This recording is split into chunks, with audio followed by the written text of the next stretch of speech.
I'm a mother of 7 children. Number 4 and 5 are twins, and they were diagnosed with autism when they were 3 years old. They're now 23 years old, so it was 20 years ago. And this was before autism was on the cover of Time magazine, and everybody had heard of it, and the explosion had happened. So I was completely blindsided by their diagnosis. They were immediately put into one-to-one therapy where they had 45 hours of individual therapy a week, and still after months and months of therapy, the boy of the twins, a boy girl, didn't respond at all. He still didn't even understand one word. So what I was able to do is to notice that he did respond appropriately to the television. In real life, he was completely checked out, completely in his own world. But when there was a screen on, he was looking at his twin sister and looking at the TV, so they were sharing moments. He was reacting to the scary parts in the cartoon. When the big dinosaur came, he would hide and laugh. He just looked like any typical kid. So I realized after I went to university in France, I learned foreign languages as an adult, and I remember how important it is to be able to see someone's mouth when you're learning a language. And he wasn't looking at us. Autistic people really avert their eyes and dislike looking at faces. And so I thought his whole life, he's never seen our mouths move. So I got a video camera, I had my husband hold it, and started taking videos of objects with just my mouth. And you know, one of those big video cameras. This is before you had cameras on your phone. So put it on the TV, and the first week he said his first word. And then he started saying 20, 30 words a week. By the time he was 8 years old, he caught up to his peers in language. And it was a few years after that that my eldest son and I started Gemiini, and we realized that we had to make all these videos ourselves because it was too burdensome for families to have to create all the videos. And the editing them and distributing them and be able to put them on any device you have, all of the things that make it convenient. And so that's how Gemiini was born. That's pretty terrific. And I know that I've had 1 or 2 students who are interns with Asperger's, and they are brilliant in what they're very good at. And one can write better than some of the kids who are going into college. And another one can do broadcasting and speaking and interviewing as if he's born to it. But when you work with them, you have to be very explicit with your lips so that they can understand exactly what you're saying, and so they can focus on you. Mm-hmm. That's the difference between what traditionally was called Asperger's and autism. It has to do with language ability. So traditionally, if you're speaking by age 3, then you grow up and you have some social deficits and you tick all of the autism boxes. But if you were speaking by age 3, then you would be considered to have Asperger's. If you were not and you had to be taught to speak, then it would be autism. That's really the difference, is your ability with language. That's very interesting. So how do adults then who are parents, how do they get started once the child's been diagnosed? So what Gemiini is really good at, well, lots of things, but we're really good at getting things rolling with a little child.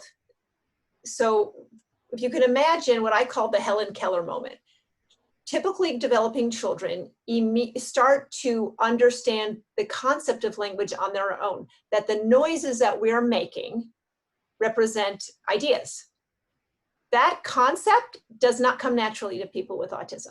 It may take years, sometimes never, that they put the noises with the objects together. Gemiini can create that sort of magic moment instantly. And once you have that, which I call the Helen Keller moment, where they finally understand, then you can start building. It can take years on traditional therapy to get to that moment. And then after that, it's very, very difficult. So reaching out to parents who, if you feel your child is behind, is not understanding language, acts like they're deaf. If you told a child at 2 years old, go get me that shirt, and they just look at you, or they don't look at you all and they walk away like they didn't hear you or they don't understand you, that's time for concern. And in the past, you'd have to go and get an evaluation and then get in line for maybe 6 months to a year for a diagnosis before you could get therapy. And that is the most crucial time in a child's development where they need therapy. So anyone who feels that their child at 18 months old is not communicating, is not making eye contact, is not understanding what you're saying, you should start Gemini right away. And all you do is go to gemini.org and register, and you can start.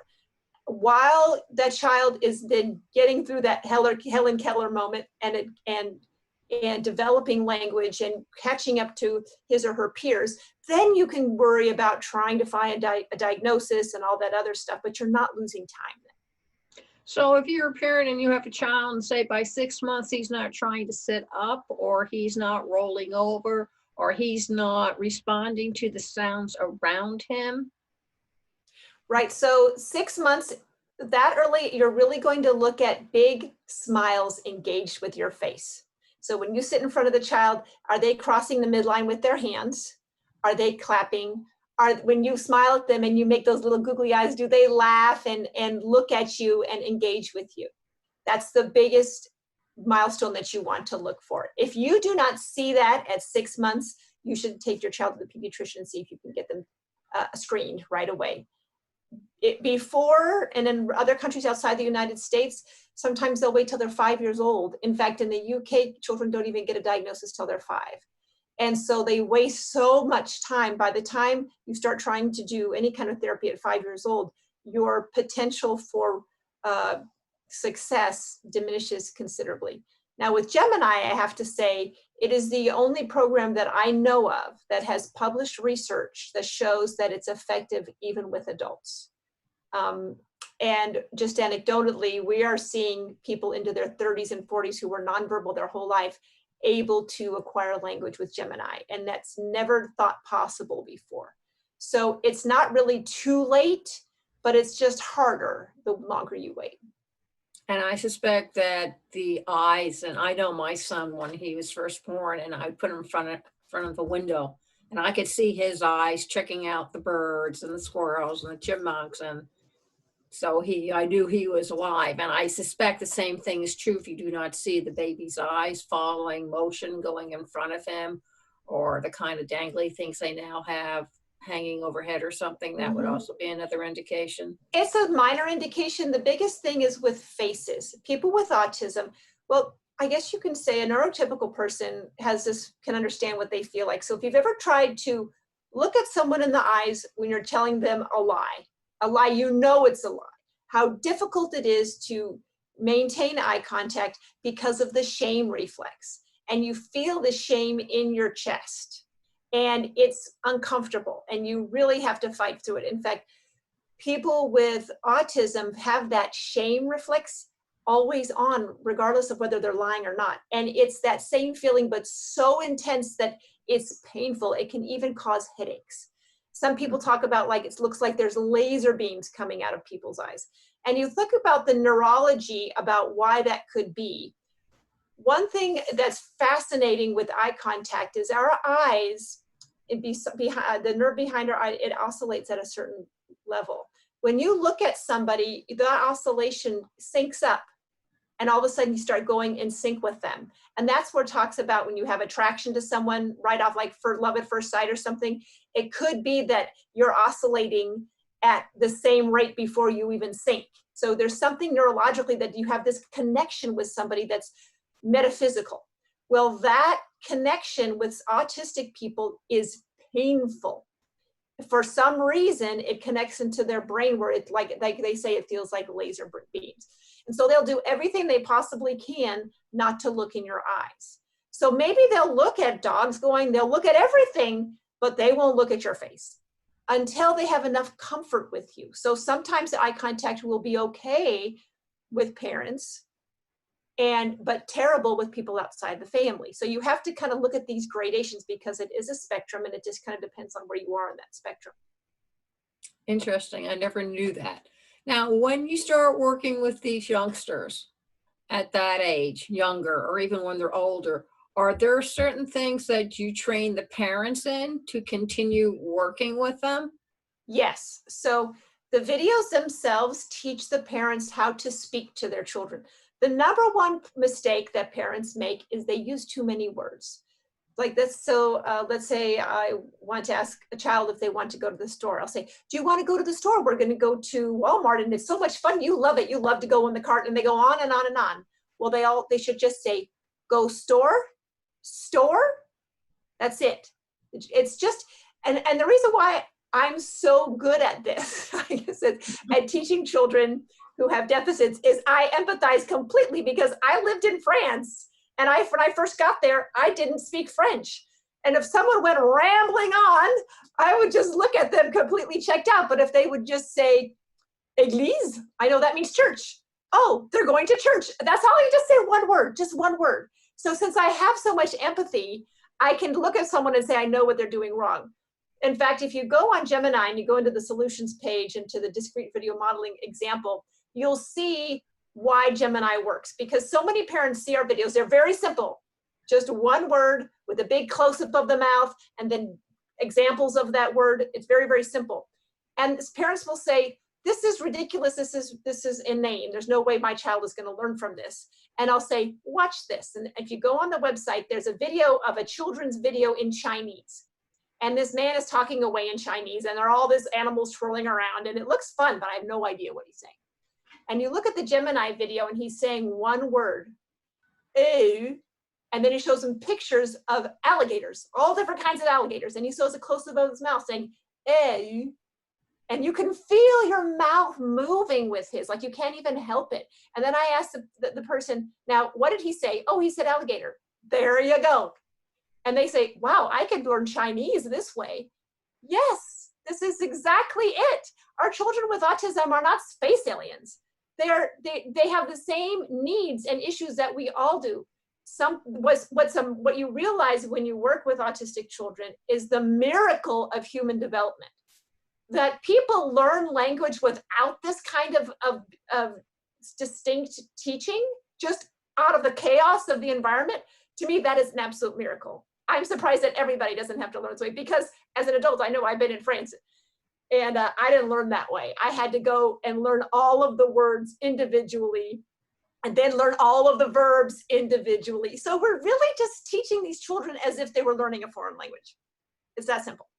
It does work. When my son went over with the American Field Service to Thailand, they wouldn't let him speak English, and they just wouldn't let him point to what he wanted. He had to say the one word.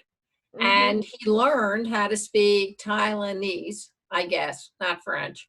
And it took him a couple of weeks, but he got it. And he said, it's a really one-word vocabulary, but you have to be careful how you pronounce it. Because yes. One word means many things. 4 different things, yes. Yes. So it's very similar how we teach parents. So what the second mistake that parents make is they give their children whatever they want just by them saying, Or, interesting is that autistic children don't point naturally. If they have to be taught how to point.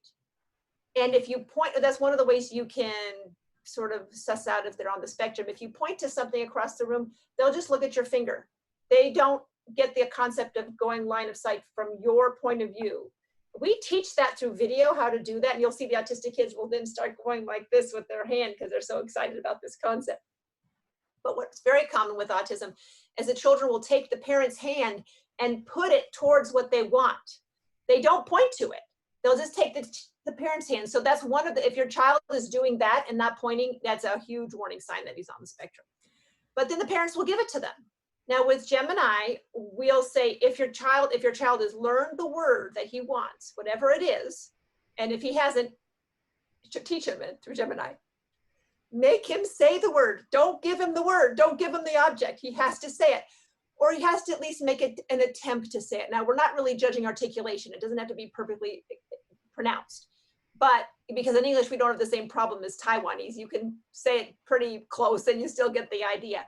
But you have to force them. And a lot of parents don't like that because at first the children just break down. They'll have to go into a fit. And believe me, nobody can have a fit like an autistic kid. As a mother of 7, my autistic children could literally lay on the floor and scream and yell for 5 hours. Where a typical child will have a fit for about 10 minutes and it's over. You just think it's never going to stop.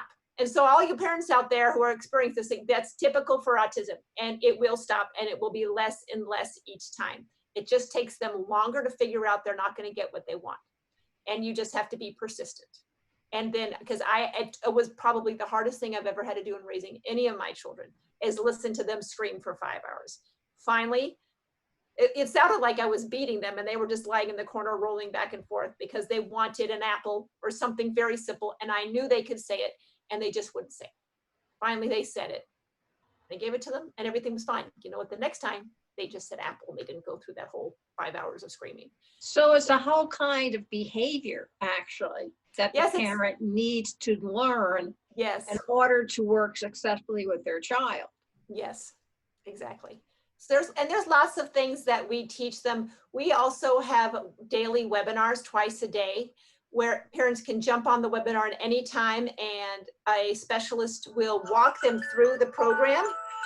We'll walk them through the program and point out exactly where all the answers are, what they need to do. And what's great about these webinars is that you can then get specific help whenever you need it. And you can learn from everybody else's experience and everybody else's questions on the webinar. Sometimes there'll be 30, 40 people on the webinar all asking questions. And then you learn how the other parents are creating behavior strategies that help.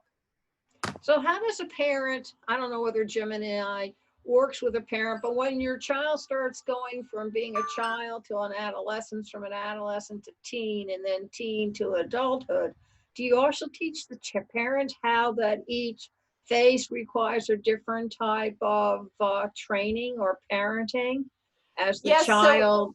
Yes, and it's usually a back and forth with questions that we have either through the webinar, through email, or through specific one-to-one phone calls that they have with our specialists.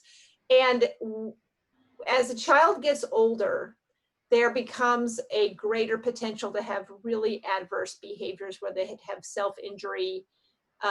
Adults, sometimes it gets, and if it gets to be the point where we feel like you really need outside help, then we will recommend them go see a behavior analyst to help them with those behaviors. We'll give them little hints. We have a behavior analyst that's our one of our chief executive officers, and she will offer to give assistance and to set them up with somebody. So we are not the end all be all by any means. We are really focused on language, social skills, life skills, and some basic academics.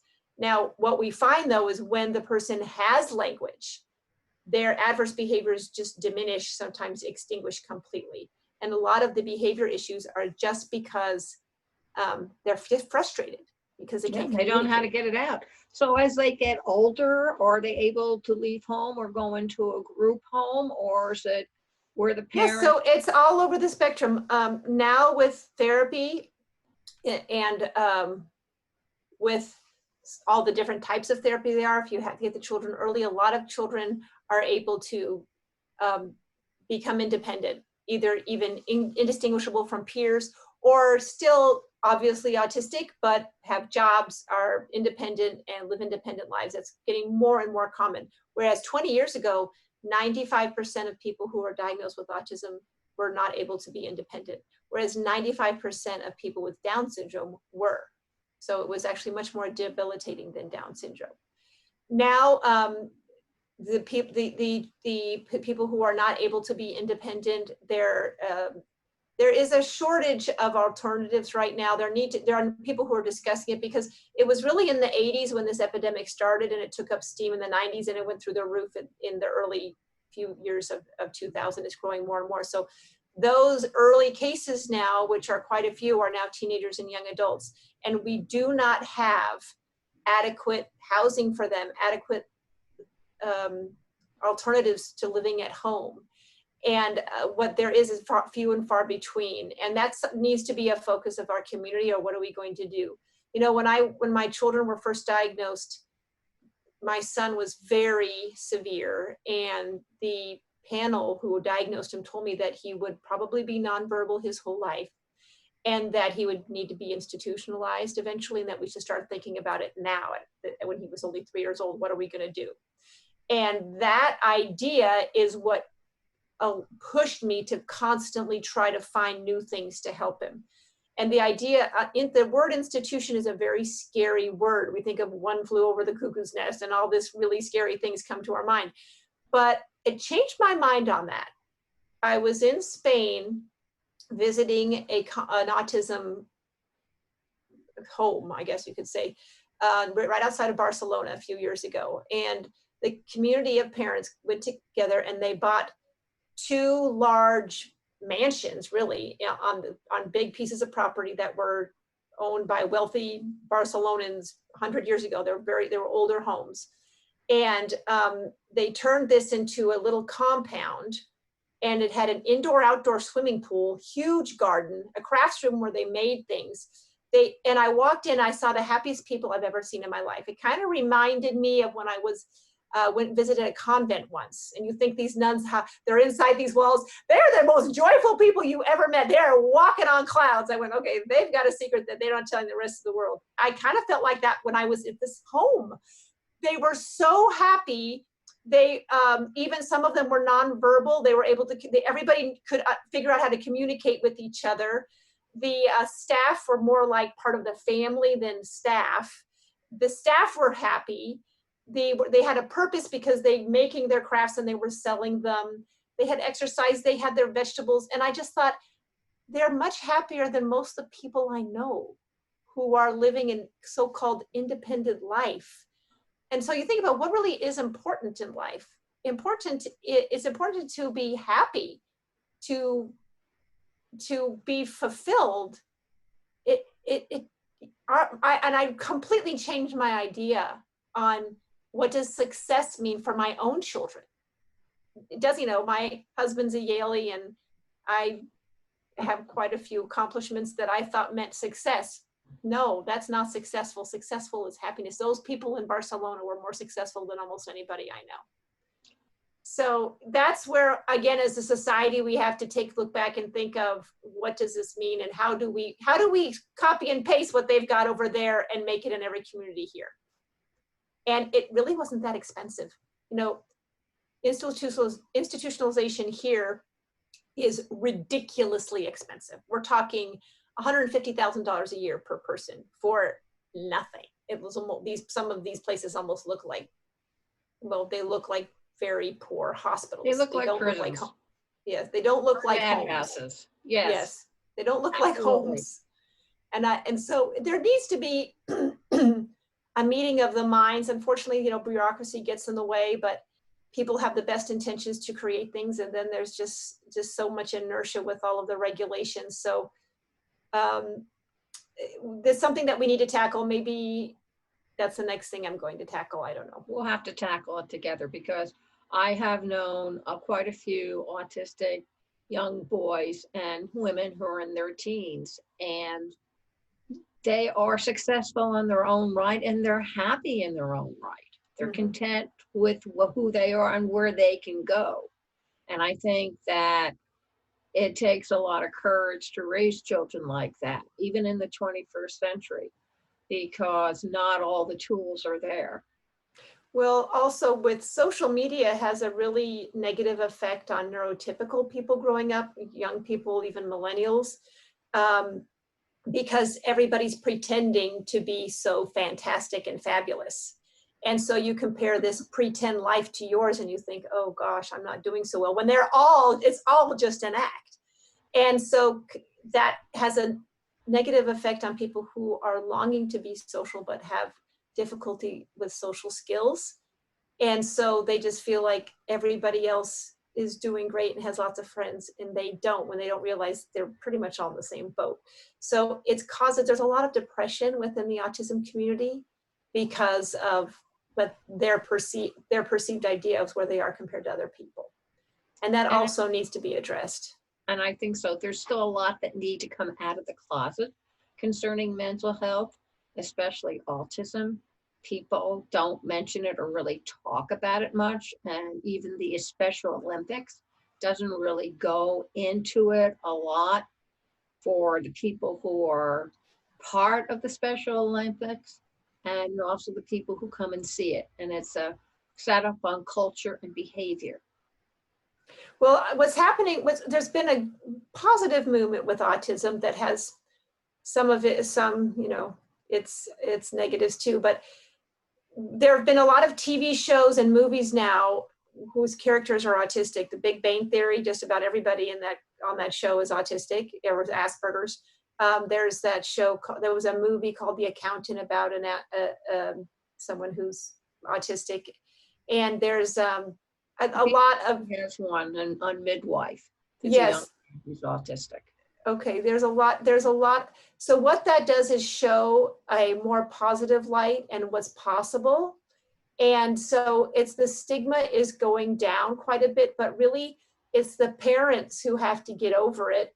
And it's historically been the fathers who just are in denial, but they have to, as soon as they can get over it and say, okay, my son's brain is different, that means he's going to have different abilities than I have and than other people have, and they have to embrace it and they have to be proud of it. And that's one of the reasons I don't like person first language. And you'll say that I'll say I have an autistic son, he's autistic, where you will never almost ever hear that from anybody within my industry.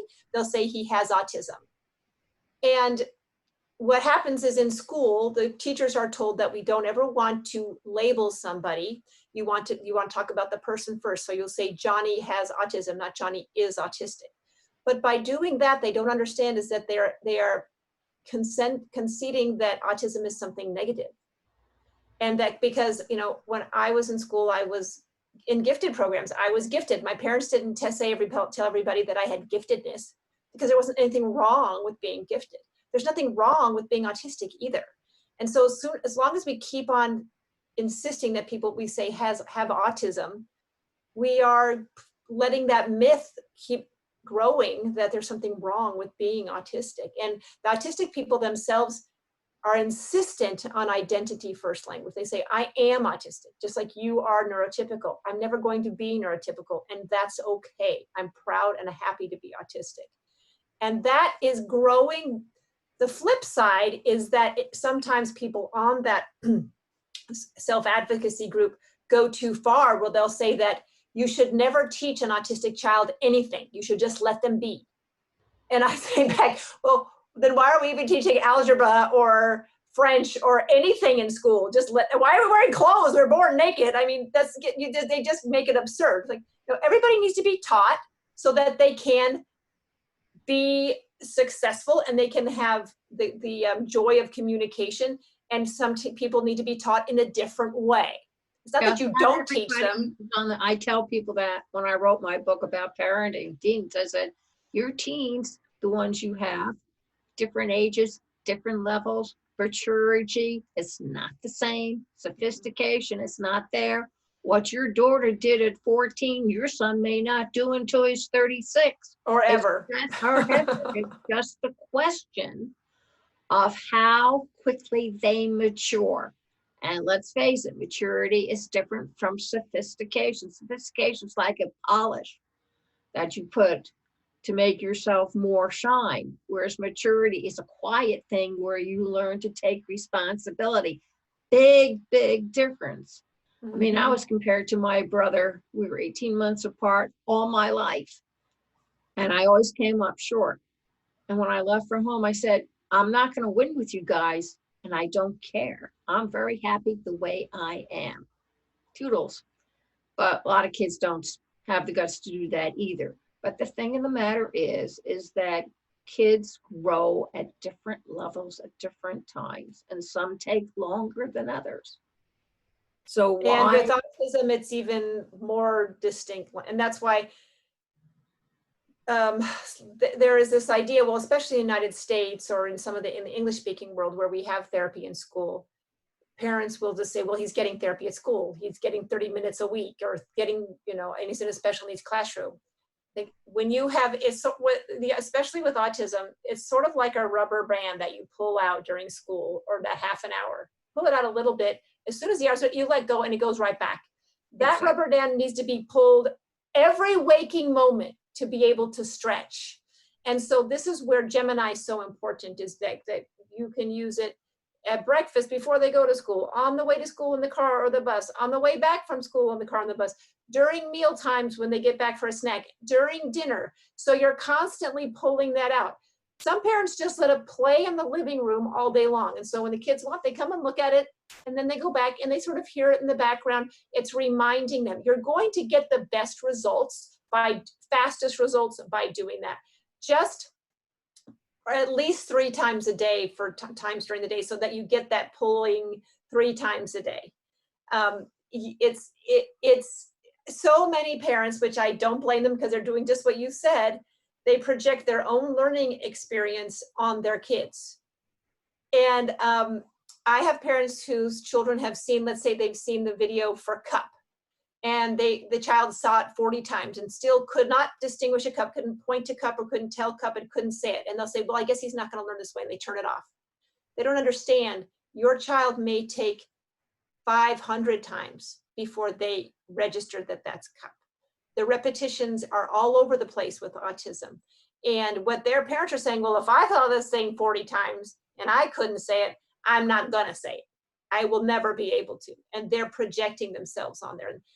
I've lectured constantly trying to get to parents to understand you cannot project your own learning style on your kids. You just can't. It's very difficult for them because they want their kid to be happy and successful, and they don't want them to be different because it marks them. I don't know how it marks them. They're not the ones who are autistic or having the difficulty of learning something. I know my grandson is learning Spanish. He turns on the cartoons in Spanish and he listens to them continuously.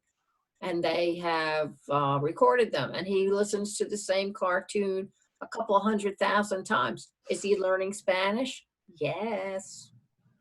Yeah, it's funny that you bring that up. So my youngest son is 8, and he goes to a Chinese Spanish immersion school. So it's half the days in Chinese, quarter in Spanish, a quarter in English. He's been there for 5 years. He's been there since he was 3. So when Chinese and English are pretty much the same when he hears it. He doesn't even hear the difference. Spanish is a little trickier because they stopped doing it for about a year, and so he understands it, but he won't speak it. But for part of his homework every day, he wants to watch cartoons. They have to be in Spanish or Chinese. That's it. And his ability to understand and to speak goes up considerably when he's watching the cartoons, on a schedule. If we forget about him for a month or so, he'll just stop when the teacher's talking to him, and word retrieval is much more difficult. So yeah, it's again, autistic people are not space aliens. They are people like all of us, and you can completely empathize with them. It's even their emotions. It's just for different reasons and at different intensities, but we feel the same things that they do. So once you start feeling empathy for your child, then all of a sudden you can anticipate what's going to work for them or what's not going to work. And that's terrific. Laura, please tell everybody where they can find Gemiini on the World Wide Web, how they can get in contact, the whole 9 yards. So Gemiini is Gemiini. The 2 little I's in the middle are for my twins.org. And it's so well known now. If you just Google autism Gemiini, even if you spell it correctly, you'll find the link there. And then you can just get started right away. Also on our Facebook page, we have those twice daily webinars. And it looks like I'm going to be starting doing a podcast with you soon too. So that's another way that we can connect. But absolutely, it's life-changing. You can hear this and listen to this video with Laura all over again. You'll hear it on amfm247.com Tuesday evening from 8 to 9 p.m. You will see it on Facebook Live. So it's facebook.com/PWR Network, twitter.com/PWR Network _LLC. You'll hear it on linkedin.com/Lillian Caldwell. You'll also find it on, YouTube, and you will find it on the website, https://passionateworldtalkradio.com, menu, right-hand side. Scroll down to Cool Your Heels, click on it, and there it is. And you'll probably also see it and view it on Gemiini.org. So make sure you get over there. And before you go away and stray, Voltaire had this to say in 1764, there is far more imagination in the head of Archimedes than in that of Homer. Thank you all very much for listening. And remember, please stay healthy. Thank you. Thank you.